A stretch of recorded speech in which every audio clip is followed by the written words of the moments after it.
It began the way many tragedies do, not with a scream, but with silence. Evelise Lugo was a woman of routine, of careful structure. She called her sister every morning, not out of obligation, but out of a quiet, dependable rhythm that marked the kind of woman she was. She was thoughtful, consistent, and alert to the little things. So when her sister didn't hear from her by mid-morning on Friday, it wasn't brushed off. By Saturday, it felt wrong, and by Sunday, it was impossible to ignore. Driving across town, her sister hoped, naively, that it would all be nothing. Maybe Evelise had gone away on a spontaneous trip. Maybe her phone was dead. Maybe she was simply tired of talking. But when she pulled up to the house on Elsinore Street, nothing felt spontaneous. The car was still there. The mailbox was full. The porch light, which Evelise never left on during the day, was flickering weakly. She knocked, waited, knocked again. There was no sound inside, no footsteps, no motion behind the curtains. She tried the windows, peered into the living room. Still nothing. Then she circled the house. And that's when she noticed the smell. Faint, metallic, just barely present, but enough to freeze her in place. It was coming from the garage. The police were called. Officers arrived quickly and performed a cursory check around the perimeter. No broken windows, no signs of forced entry. The front door was locked, as was the back. Evelise's car was in the driveway, parked neatly where it always was. Her sister told them about the smell, about the unanswered calls, about the lights. The officers noted it all, but without a warrant, they couldn't enter the property. Protocol had to be followed. They secured the scene, filed a missing person report, and left a request for expedited judicial review. In the meantime, the silence settled again, this time heavier. To anyone who knew her, Evelise Lugo was not the kind of person who simply disappeared. She had been through too much in life to ever leave things undone. At 53, she was a woman who had rebuilt her life with steady hands after surviving breast cancer and a long, bitter separation. She lived alone by choice, worked part-time at a community center, and rarely missed her nightly news or her morning walks. She wasn't flashy or unpredictable. She was dependable, grounded, and proud of it, which is why her absence felt like a break in the natural order. Her sister waited outside most of the day, calling relatives, replaying every last interaction. Detectives began their preliminary interviews with neighbors. Most of them hadn't seen her since Tuesday.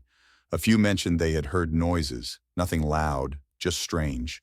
One remembered hearing what sounded like a garage door opening in the middle of the night, something around 2 a.m. Another had caught a glimpse of headlights. No one had seen Evelise herself, though. No one had spoken to her in days.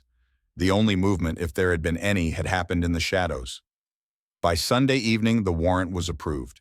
Officers returned with gloves, flashlights, and body cameras. They entered through the front door, moving quietly, methodically. The house was pristine. Nothing seemed out of place. A pair of slippers at the door, a half-finished cup of tea on the counter, groceries still in the bag near the sink. Her purse was on the dining table. Her keys were still on the hook. Her phone was charging. Dinner had been started and never finished. A frozen chicken sat in the sink, thawed but uncooked. Everything suggested she had intended to come back. She never did. They moved to the garage last. The odor was stronger now. It wasn't overpowering, but unmistakable. Behind a column of flattened cardboard boxes, tucked into the corner like something discarded and forgotten, they found her. Wrapped tightly in a flannel blanket and bath towels, placed in a way that was deliberate but hurried. Her body was cold. Rigor mortis had set in, but the condition suggested she had been there for at least 2 to 3 days. There were no visible wounds, no sign of struggle, no blood splatter, just stillness. But the autopsy would later reveal the truth, a single stab wound to the back, precise and lethal. The investigators stepped back. This was no accident. This was no random act. Someone had done this. Someone who knew the house. Someone who knew her. The scene didn't scream rage, it whispered calculation. There was no overturned furniture, no shattered glass. The weapon had been removed. The area around the body had been wiped, not expertly, but enough to suggest intent. Whoever did this had tried, clumsily, to cover their tracks. And for detectives, that was the first real lead. Sloppy killers make mistakes, and mistakes can be followed. As the news reached the family, grief collided with disbelief. How could something like this happen to someone like her? Evelise had no known enemies. She didn't involve herself in drama. But then came the quiet mentions, the name no one liked to say out loud. The person she had once shared a life with.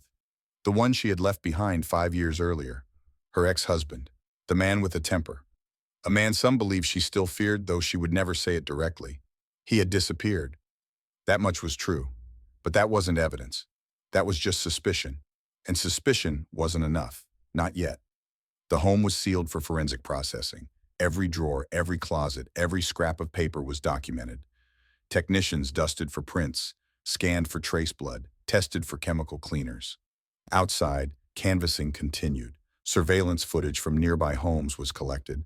One neighbor had a camera angled toward the street. Another had a doorbell cam. Every byte of data was reviewed. The timeline began to take shape, slowly but with focus. And always that lingering question: if she knew her killer, why had she let them in? In the early days of any murder case, detectives look for the obvious: break-ins, robbery, domestic arguments gone too far. But this wasn't that. Nothing was taken. No doors were broken. No valuables were touched. Whatever had happened in that house, it had happened quietly, quickly, and with just enough hesitation to leave behind a scent of guilt. No one heard her scream, no one saw her leave, and no one, not even her, had expected that the silence would be her last word. The autopsy confirmed the cause of death: one deep stab wound to the upper back. The blade had severed a major artery and punctured the lung. The medical examiner estimated time of death between 10 p.m. and 2 a.m. There were no signs of struggle, no defensive injuries.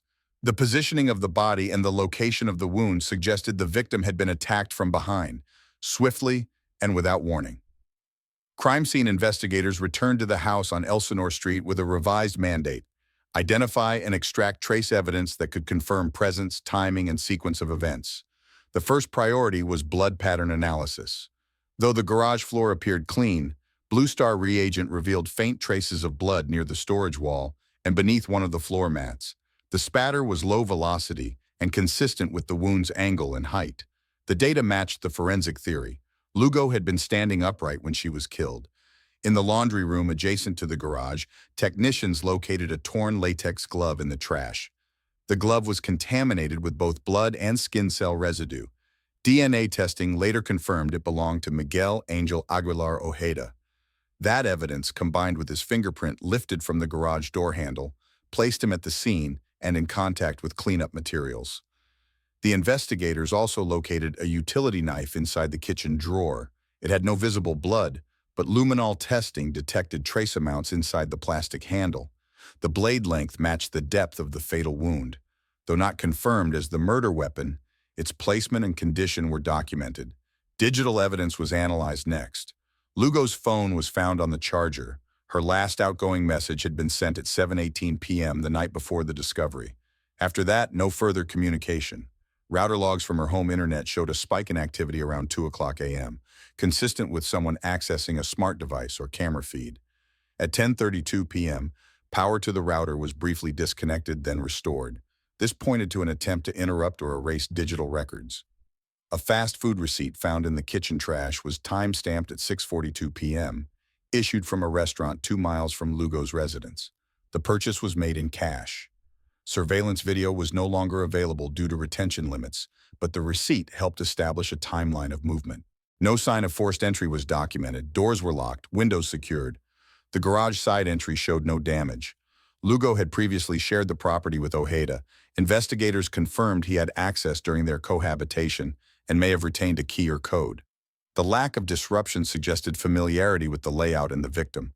A review of external cameras yielded additional context. A neighbor's doorbell cam recorded a white van pulling into Lugo's driveway at 1:47 a.m. It remained for approximately 30 minutes before reversing and exiting the block. The vehicle matched a 2006 Chevrolet Express registered to Ojeda. The footage did not capture the driver's face, but the timing aligned with the estimated window of death. The analysis also uncovered browser history on Lugo's tablet. In the week before her death, she had researched Pennsylvania's protective order procedures, self-defense laws, and security systems. She had taken no formal legal steps, but the digital pattern pointed to a rising level of concern. The search terms were logged and added to the behavioral timeline. No foreign DNA was recovered from the victim's fingernails, confirming the absence of physical resistance. Clothing was undisturbed, jewelry was intact, no signs of robbery. The motive appeared personal, not financial. By the time the initial forensic report was submitted, Investigators had established a tight data-backed sequence. Lugo was killed at home sometime after 10 p.m.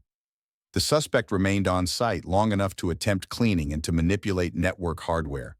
The vehicle seen leaving the scene belonged to him. The glove linked him by DNA. The fingerprint was an exact match. Miguel Angel Aguilar Ojeda had not been seen since. The name Miguel Angel Aguilar Ojeda reappeared in the investigation less than 48 hours after the body of Ivelisse Lugo was found. His connection to the victim wasn't disputed. He was her former husband, legally separated, no longer listed on property records, no recent communication, at least none that had been formally documented. But everyone close to Lugo, family, friends, neighbors, had the same reaction when detectives brought him up, a pause followed by unease. The first documented incident between them was a police report from 5 years earlier. Philadelphia PD records confirmed a 911 call made by Lugo regarding a domestic dispute. According to the report, Ojeda had refused to leave the home after being asked to. The encounter didn't result in arrest or charges. No weapon was involved. The case was classified as verbal only, closed the same night. But that interaction marked the beginning of an unofficial pattern, one that never made it to court, but never really ended. Lugo never filed for a protective order. No follow-up calls were made. But her inner circle later admitted she had expressed discomfort whenever his name came up. A former coworker recalled Lugo saying she always kept her doors locked now, even during the day. Her sister said Lugo had mentioned wanting to change the garage code but hadn't gotten around to it. These weren't formal reports, but for the detectives building a timeline, they formed the psychological perimeter of the case. Detectives pulled Ojeda's known identifiers: social security number, past addresses, vehicle registrations, employment history. Nothing current. His last listed address was a rental unit in North Philadelphia, vacated 2 years prior. No current job, no tax returns filed in the last year. His last known employer, a roofing subcontractor, confirmed he hadn't been on payroll in over 10 months. His trail had gone cold long before Lugo's body was discovered. But his name wasn't the only thing investigators were watching. They were also tracking a white 2006 Chevrolet Express van. Several neighbors had mentioned seeing the van parked near Lugo's home in the days before her disappearance. Camera footage pulled from a doorbell cam across the street showed the van pulling into her driveway at 1:47 a.m. on the night of the presumed murder. Headlights off. No visible driver. The vehicle remained for approximately 28 minutes before backing out and disappearing southbound. The license plate was partially obstructed, but analysts enhanced the footage. The result? Pennsylvania plate ZRR 4023, registered to Miguel Angel Aguilar Ojeda. The timeline narrowed. Lugo's last known communication was at 7:18 p.m. Tuesday. The van was spotted early Wednesday. Her body was found 4 days later. Time of death estimated between 10 p.m. and 2 a.m. No defensive wounds. One clean stab to the back. Evidence of hurried cleanup in the garage. Chemical traces of bleach, damp mop, latex gloves. No signs of forced entry. All indications pointed towards someone familiar with the home. Crime scene processing identified one partial fingerprint on the inside of the garage door. AFIS returned a match to Ojeda, not from a criminal file, but from a civil employment background check conducted in 2018. Legally obtained, legally admissible. Inside Lugo's home, investigators found printed copies of emails tucked in a drawer. Most were mundane, one wasn't. An email with no subject, no salutation, and no signature dated 6 weeks before her death. The message, "You know this isn't over." The address was anonymized. The IP used was public Wi-Fi from a shopping plaza in South Philadelphia. No direct link, but consistent with behavior intended to avoid digital traceability. Lugo had also performed a number of online searches in the weeks leading up to her death. Topics included restraining orders in Pennsylvania, concealed carry laws, and local self-defense statutes. She had not initiated any legal action. There were no filings under her name, but the search terms indicated concern. Detectives documented the pattern: fear, no formal report, no direct accusations, just preparation, quiet, cautious, and ultimately insufficient. Meanwhile, Ojeda was unreachable. His phone was off the network, no recent credit card activity, no new bank transactions. A bolo, "Be on the lookout," was issued through local law enforcement channels. The FBI was notified due to the possibility of interstate flight. A federal warrant was authorized for unlawful flight to avoid prosecution, pending formal charges. One former co-worker came forward. He had worked with Ojeda briefly on a construction crew in Camden. The man hadn't seen him in months but remembered one conversation. Ojeda had been venting about Lugo. The co-worker said Ojeda used the phrase, "She thinks she got away clean." Investigators noted it. It wasn't an admission, but it showed intent. A family member of Lugo told detectives she had seen Ojeda drive past the house 2 weeks earlier. He didn't stop, didn't come to the door. But his presence was enough to unsettle her. She wouldn't even go out to get the mail after that, the relative said. She said she had a bad feeling. Individually, these were small details. Collectively, they mapped a threat profile. Lugo had been targeted by someone she knew. The planning wasn't sophisticated, but the access was personal. The absence of a break-in, the effort to remove digital traces, the use of a registered vehicle, all suggested a crime that was both rushed and deliberate. By the end of the week, Ojeda was officially listed as a person of interest. Public statements were withheld. Media inquiries were directed to the Philadelphia Police Department's Homicide Division. The family was notified privately. The victim's funeral was scheduled for the following Tuesday. The suspect hadn't been seen since the night her life ended, and the van was still missing. By the morning of October 30th, local investigators had exhausted most of their immediate leads. The crime scene had been processed, forensic evidence submitted, and interviews conducted across 3 zip codes. The name Miguel Angel Aguilar Ojeda had transitioned from person of interest to prime suspect, but Ojeda himself was gone. And so was the vehicle believed to be tied directly to the murder, a white 2006 Chevrolet Express van, Pennsylvania plate ZRR 4023. Philadelphia PD officially requested FBI assistance on October 31st. The request cited credible evidence of interstate flight to avoid prosecution and concern that the suspect may attempt to cross international borders. Ojeda had known ties to Camden, New Jersey, and extended family in regions near the U.S.-Mexico border. Within hours, a federal arrest warrant was approved under Title 18 U.S.C. Section 1073. FBI agents assigned to the Philadelphia field office reviewed the case files and prioritized 2 leads: surveillance footage capturing the van on Elsinore Street, and toll booth records pulled from nearby bridges. Using time-stamped imagery, analysts confirmed that the same van seen leaving the crime scene had crossed the Walt Whitman Bridge into Camden at 3:12 a.m. on the morning of October 25th, less than 90 minutes after the presumed time of death. The van did not appear again on camera for another 6 hours. At 9:41 a.m., traffic cams in Wilmington, Delaware, recorded a matching vehicle heading southbound on I-95. Same make, same physical damage on the rear bumper. The plate was not readable at that distance, but the profile matched. It passed through without stopping. From there, plate readers along the corridor picked up nothing. Analysts mapped the possibilities. I-95 led directly toward Baltimore, then Washington, D.C., and from there toward the Carolinas, or west toward Tennessee. The van could have turned off anywhere between exits. It could have been abandoned, repainted, switched for another vehicle. Statistically, suspects attempting to flee the country often make the first 300 miles count and avoid toll roads or populated areas once they realize they're being tracked. Ojeda had no active bank accounts, no credit card swipes. His phone had been off since the night of the murder, or destroyed. There were no social media logins, no email activity. The only digital signal of relevance came from an IP address used to access a public Wi-Fi network outside a gas station in rural Virginia on the morning of October 26th. The connection lasted 7 minutes. Investigators couldn't confirm what device was used. The network required no login, but it was the last possible digital trace. FBI analysts flagged the pattern: a subject with knowledge of police procedures, an understanding of how to avoid detection, and the foresight to cut off all personal identifiers. He had experience working in construction, which included access to tools, cash-based labor, and transient housing. He was fluent in both English and Spanish, and most critically, he had a reason to run. On November 1st, the FBI issued a nationwide BOLO with full physical description, plate number, vehicle photo, and last known direction of travel. Agents in New Jersey and Delaware re-interviewed associates and canvassed former job sites. No confirmed sightings. One anonymous caller claimed to have seen someone matching Ojeda's description at a rest stop near Richmond, but security footage was inconclusive. The man wore a hoodie, kept his face turned, and paid in cash. Meanwhile, FBI forensic teams finished processing the garage from the crime scene. The towel used to wrap the victim's body contained several strands of hair.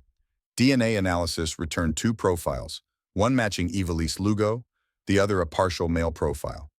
The fingerprint recovered from the interior garage door, already linked preliminarily to Ojeda, was now confirmed by secondary analysis. Ridge matches aligned with a prior employment fingerprint card filed during a background check in 2019. Investigators believed Ojeda had accessed the property through a side door to the garage, using a spare key or code, neither of which had been changed since his separation from Lugo. No sign of forced entry corroborated that conclusion. The garage lights were never turned on during the time of the murder, suggesting familiarity with the layout. The attack itself, one single stab to the upper back, suggested an ambush, not a confrontation. The weapon was still missing, assumed to be a standard kitchen knife taken from the house and removed after the fact. A new lead arrived on November 3rd from a mechanic shop near Fayetteville, North Carolina. A man matching Ojeda's build had attempted to purchase a used radiator for a Chevrolet Express van. He paid cash, didn't leave a name, and declined service installation. The employee noted the customer had a northeastern accent and was reluctant to make eye contact. FBI agents arrived 2 days later. Security footage had already been overwritten. By now, the van was no longer the target, it was the suspect. But the vehicle remained key. Once found, it could provide trace evidence, blood, fibers, receipts, or DNA. It might place Ojeda in a specific location or reveal whether anyone had helped him flee. A van can be repainted, but its VIN can't be erased without effort. And most criminals lack the knowledge to do it right. A federal forensic analyst specializing in vehicular evidence flagged over 200 white express vans registered in Pennsylvania. Within days, nearly half were cleared. None were Ojeda's. The van had either been moved out of state, hidden, or destroyed. On November 5th, investigators escalated the case to the FBI's Violent Crimes Apprehension Program. Ojeda was profiled as a likely transient offender with flight risk and potential for future violence. He was believed to be armed, possibly in possession of tools capable of modification or concealment. Agents distributed updated flyers in Arizona, Texas, and California, specifically along known human trafficking and smuggling routes often used for cross-border movement. The possibility that Ojeda had already crossed into Mexico couldn't be ruled out, but without confirmed sightings, it remained speculation. Investigators shifted focus to patterns. Where had he stayed before? Who had helped him before? Could someone be housing him now? In cases like this, it was rarely just about the suspect. It was about the network around them. Despite the growing distance, the investigation never paused. New leads trickled in, some credible, some useless. But every tip mattered. Somewhere Ojeda was still moving, still hiding. The van had vanished. But the case hadn't. With Miguel Angel Aguilar Ojeda still missing and the murder weapon unrecovered, investigators turned back to the crime scene for missed evidence. At this stage, the case required forensic certainty, DNA, fingerprints, digital traces, anything that could build a prosecution-ready file. Inside the garage, luminol testing revealed faint blood spatter near shelving units, confirming the wound occurred while the victim was upright. The spatter pattern aligned with a single downward stab, matching the autopsy report. The scene lacked signs of a struggle, reinforcing the theory that Lugo was caught off guard. In the adjacent laundry room, crime scene techs found used paper towels with dried blood, an empty bleach bottle, and a torn latex glove. The interior of the glove yielded a full male DNA profile, confirmed to be Ojeda's. That, combined with his fingerprint on the garage door, tied him directly to the cleanup effort, post-murder. A kitchen utility knife was recovered. It showed luminol-positive residue inside the handle, but no blood on the blade. While consistent with the wound, the ME couldn't confirm it as the murder weapon without more. Digital forensics revealed another timeline detail. Lugo's home Wi-Fi router was powered off and restarted at 10:32 p.m. on the night of the murder. Activity logs from her tablet showed someone accessed her email around 8:30 p.m., searching for living will templates. Investigators believe the killer remained in the home for hours after the murder, potentially using her devices. A fast food receipt dated the same night was pulled from the trash, timestamped 6:42 p.m., paid in cash. The location was 2 miles from the scene. Surveillance footage was no longer available, but the timeline reinforced the theory that Lugo had been killed within a narrow 2 to 4 hour window. Near the garage drain, Tex recovered a fragment of black plastic, possibly from a flashlight casing. It was logged, but no matching item had been found, likely discarded during flight. Meanwhile, the FBI completed behavioral analysis. The single wound, post-crime staging, and careless cleanup indicated emotional motivation, not professional method. Ojeda had tried to erase evidence but underestimated what forensics would uncover. From the neighbor's doorbell cam, agents enhanced the van footage. They estimated the driver's height and build matched Ojeda. Though the image lacked clarity, the clothing matched a later sighting in North Carolina. With Ojeda's DNA in the house, a confirmed timeline of movement, and multiple forensic links to the crime scene, the investigation had crossed from suspicion to formal attribution. But without him, or the van, prosecution couldn't begin. The case now relied on two things: time and whether Ojeda would make a mistake. 2 weeks after the federal warrant was issued, the investigation into Miguel Angel Aguilar Ojeda entered a new phase. The forensic links were solid. The fingerprint and DNA placed him at the scene. The timeline was reconstructed. But none of it mattered without him in custody. With no confirmed sightings since the van left Philadelphia, the FBI's manhunt expanded into a multi-state operation coordinated through the Violent Criminal Apprehension Program. Agents began circling Ojeda's known connections. Former co-workers were located across construction sites in Camden, Trenton, and South Philly. Several admitted they hadn't seen him in over a year, but one recalled a conversation from months earlier. Ojeda had mentioned starting over in Texas. Another said Ojeda had once talked about how easy it would be to vanish if someone really wanted to. The leads were thin, but consistent. He had a plan long before he disappeared. In Camden, agents interviewed a distant cousin who had stayed in periodic contact. The man denied helping Ojeda, but admitted he had received a missed call from an unlisted number 2 days after the murder. He never answered. No voicemail was left. The number pinged a prepaid cell tower in Wilmington. Disposable phones, no trace. Back in Philadelphia, the public was growing restless. A known suspect, DNA confirmed, still at large. On November 10th, Ivelisa Lugo's family held a press conference on the courthouse steps. Her sister spoke directly to the cameras. "We know who did this, we know he's out there, and we won't stop until he's found." The message was clear. Silence would not be an option. Under mounting pressure, the FBI released Ojeda's full profile. Height, 6'0". Weight, approximately 200 pounds. Distinguishing features: faded scar on the left forearm, upper left molar missing. Known to go by the alias Cara Gorda in certain communities. The public alert emphasized he may be armed and should not be approached. The next day, a tip came in from a woman working at a rest stop near Knoxville, Tennessee. She claimed a man matching Ojeda's description bought gas and a sandwich, paid in cash, and left in an older model white van. Security footage confirmed part of the story. A white van did fuel up at the stated time. The driver wore a hoodie and kept his face from the camera. No plate was visible. No purchase record beyond the cash. Investigators dispatched agents to canvass the area, including local motels, bus depots, and secondary roads. Nothing surfaced. The van, if it was the same one, disappeared again. There was no evidence left behind. Another near miss. The break came 12 days later in a rural county in Georgia.